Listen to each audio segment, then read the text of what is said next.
خاک پہ پھرنے والا خاک کا پتلا نہ جانے کیوں کبھی کبھی خود کو بلندیوں پر کیوں محسوس کرنے لگتا ہے۔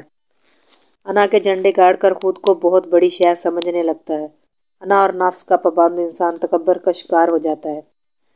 انسان کی بڑائی اسی میں ہے کہ وہ خود کے انکساری اور عاجزی کا پابند کر لے، ورنہ بڑائیاں تو اس کو جچتی ہیں جو چکتائی کی صفت والا ہے۔ شادہ سیر میں دسترخوان بچھا کر کھانا چن کر وہ خود بھی وہیں آ بیٹھی۔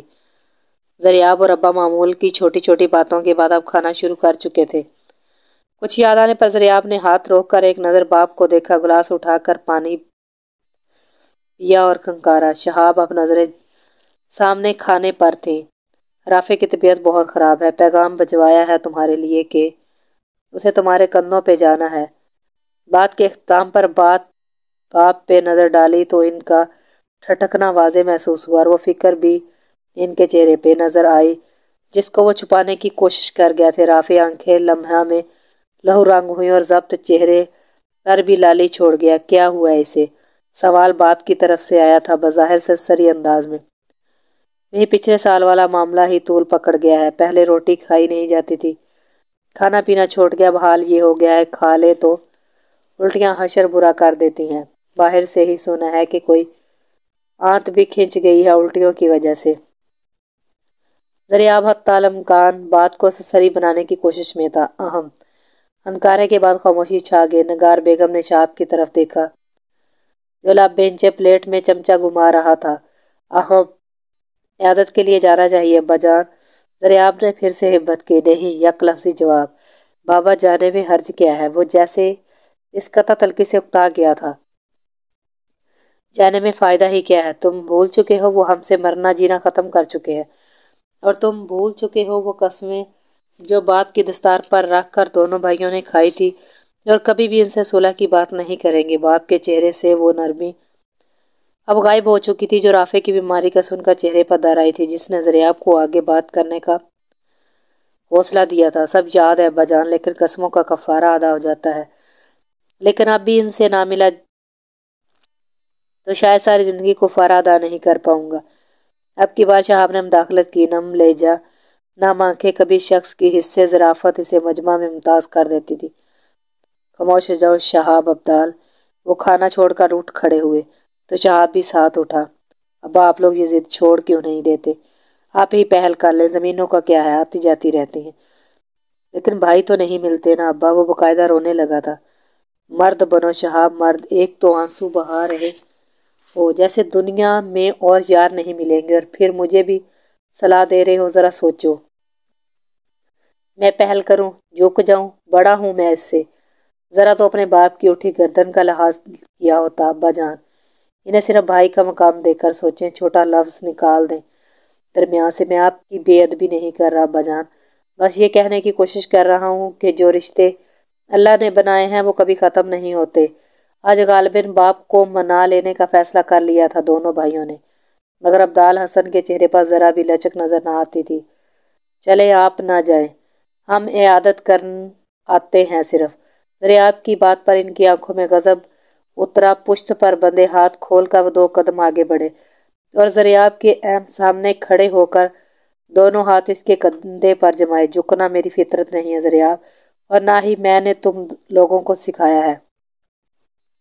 زریاب ابدال حسن ہو تم، رعب سے جینا سیکھو۔ ہاتھ ہٹا کر پھر سے پشت پر باندھے۔ ان کی تھکن سے بھرپور آنکھوں پر نظریں جمائے وہ 4 الٹے قدموں سے پیچھے ہوئے تو بہو کو اپنے برابر میں پایا، بالکل داہنے کندھے کے پاس۔ یوں ہی پشت پر بندھے ہاتھ، اٹھی گردن کے ساتھ زریاب پہ جمی نظریں، بے تاثر چہرہ، مزید سر پر سلیقے سے جمع دوپٹہ۔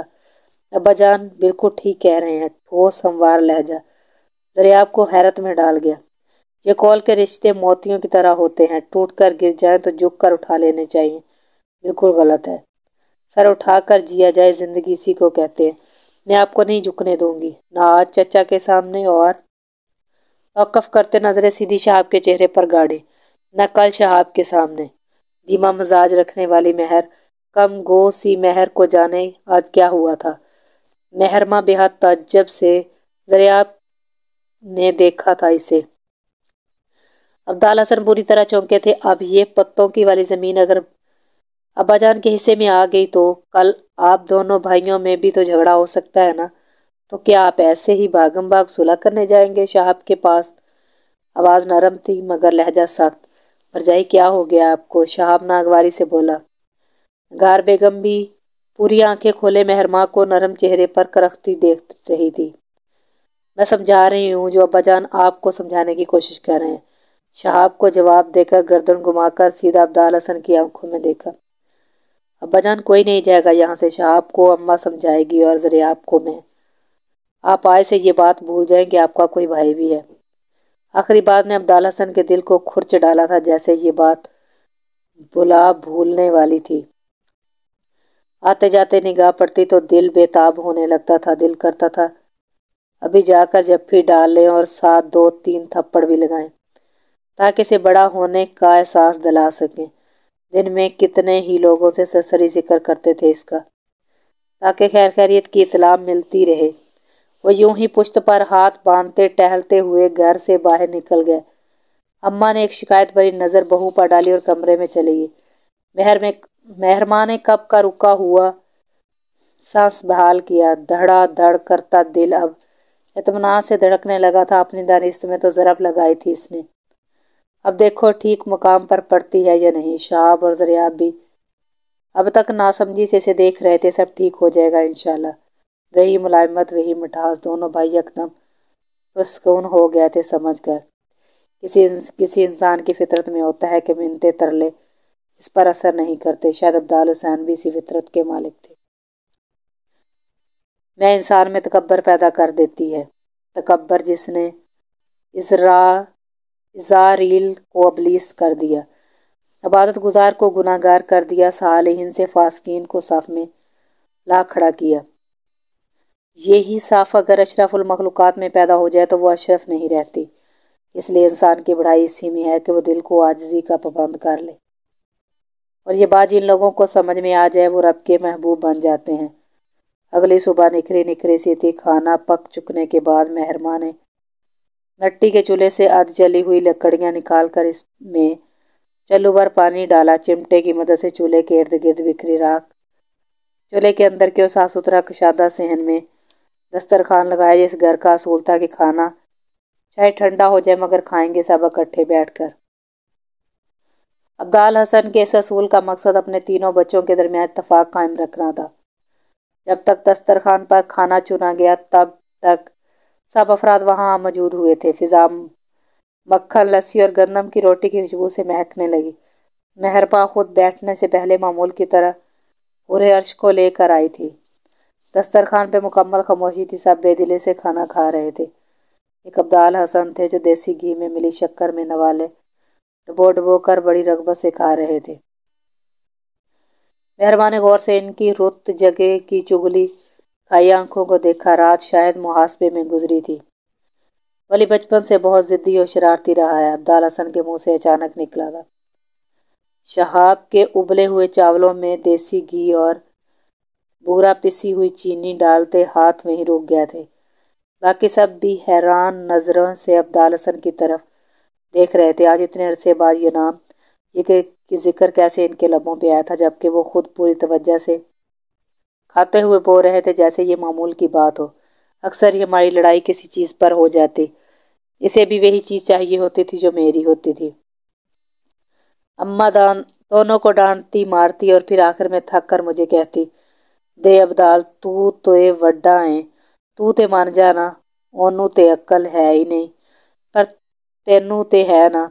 بس اماں کا اتنا کہنا ہوتا کہ میں فٹ سے وہ چیز اسے دے دیتا، شاید اس لیے کہ اماں کا بڑا کہنے پر مجھے فخر ہوتا اور میں اس فخر کو قائم رکھنا چاہتا تھا۔ پھر وہ خاموش ہوئے۔ نوالا اب بھی ان کے ہاتھ میں تھا لیکن وہ کھا نہیں رہے تھے، بس بار بار شکر میں ڈبو رہے تھے۔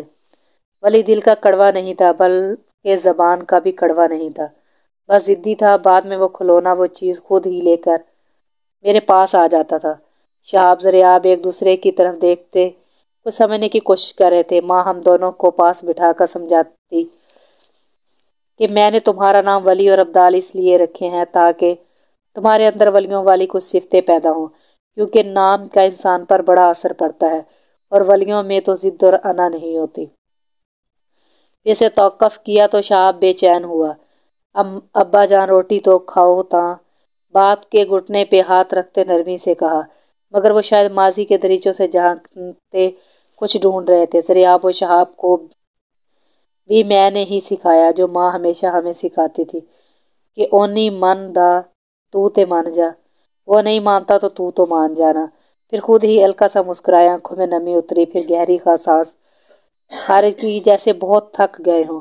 بہت دیر تک سکوت کی جھنجھریں بجتی رہیں۔ آج ڈیرے سے بڑا چھیتی آنا دونوں، اندھیرا نہ چڑھانا، پھر چلتے ہیں اس ضد کی ضد توڑنے۔ میں دیکھتا ہوں کب تک اکڑتا ہے میرے سامنے۔ یہ جھٹکا تھا حیرت کا جو عبداللہ سر نے سب کو دیا۔ اپنی بات کہہ کر وہ بنا کسی کی طرف دیکھے کھڑے ہوئے تو جانے کیوں مہرباں بھی ساتھ ہی اٹھ کھڑی ہوئی۔